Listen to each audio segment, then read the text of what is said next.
Ero in un pub a Glasgow, tutti ridevano, parlavano e si divertivano, e io ero lì con una mezza pinta in mano e volevo solo una cosa, sparire.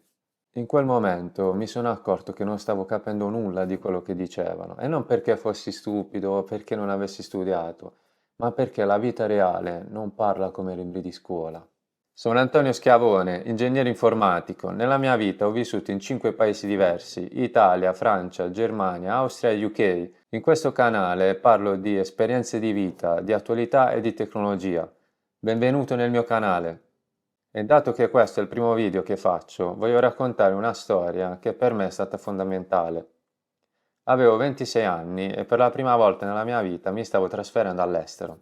A 23 anni ero già andato via di casa quando mi sono trasferito dalla Puglia a Torino. Ma questa era tutta un'altra storia. Destinazione Glasgow per studiare un master universitario. All'inizio ero entusiasta, ma anche molto spaventato, perché all'inglese a scuola l'avevo studiato. La grammatica la sapevo, i tempi anche. Allora dentro di me mi sono detto, ok, andiamo, me la caverò. Spoiler, è stato un casino. Appena arrivato a Glasgow ho capito subito una cosa, non capivo niente. Nemmeno l'inglese standard, figuriamoci lo scozzese, che all'inizio mi sembrava una lingua completamente diversa. Un esempio, io credevo che la parola più semplice da dire fosse yes, invece no, loro dicevano I.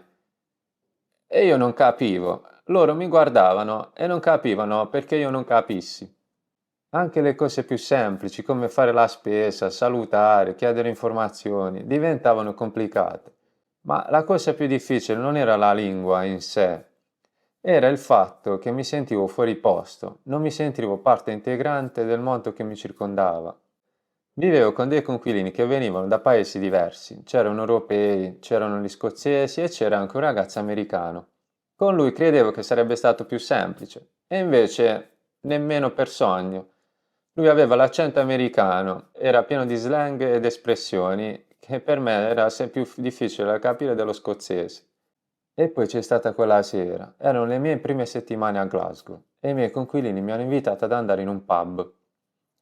Era la mia prima volta in un pub britannico, quanto ci tenevo, volevo vivere l'atmosfera e magari fare anche nuove amicizie. Dopo 10 minuti ero in mezzo a persone che parlavano, ridevano e io non capivo nulla.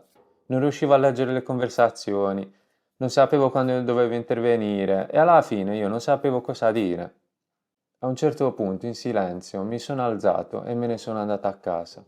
In quel momento provavo vergogna, delusione, provavo solitudine, ma quella sera, mentre camminavo a casa, mi sono detto, così non posso andare avanti, devo cambiare questa situazione il più presto possibile.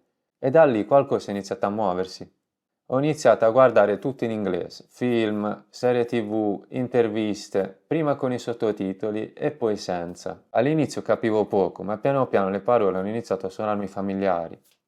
Ricordo benissimo la prima volta che ho capito un'intera frase in inglese senza leggere i sottotitoli. Sembrava una cosa piccola, ma dentro di me sapevo che si stava muovendo qualcosa.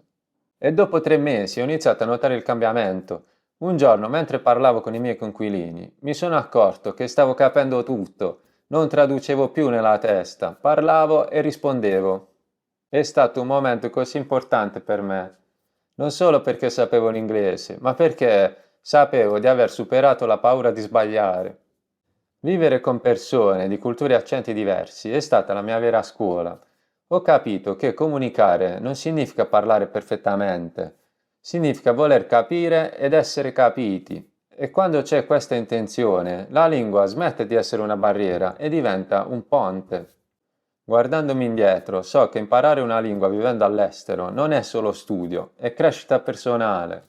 Ti mette davanti ai tuoi limiti e ti insegna l'umiltà, la pazienza e la forza di volontà e soprattutto ti insegna una cosa, non mollare, perché ogni errore, ogni momento di frustrazione, ogni sera in cui ti senti perso, sono passi avanti, anche se non te ne accorgi. Questa esperienza a Glasgow non mi ha insegnato solo l'inglese, mi ha insegnato anche cosa significa sentirsi fuori posto e decidere di non scappare. Mi ha insegnato che il cambiamento all'inizio fa paura, ti mette in crisi e ti fa anche sentire inadeguato, Ma se resti, se ascolti e se impari, diventa solo crescita.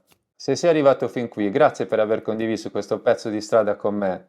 Se ti va, scrivi nei commenti qui sotto cosa ne pensi. A presto!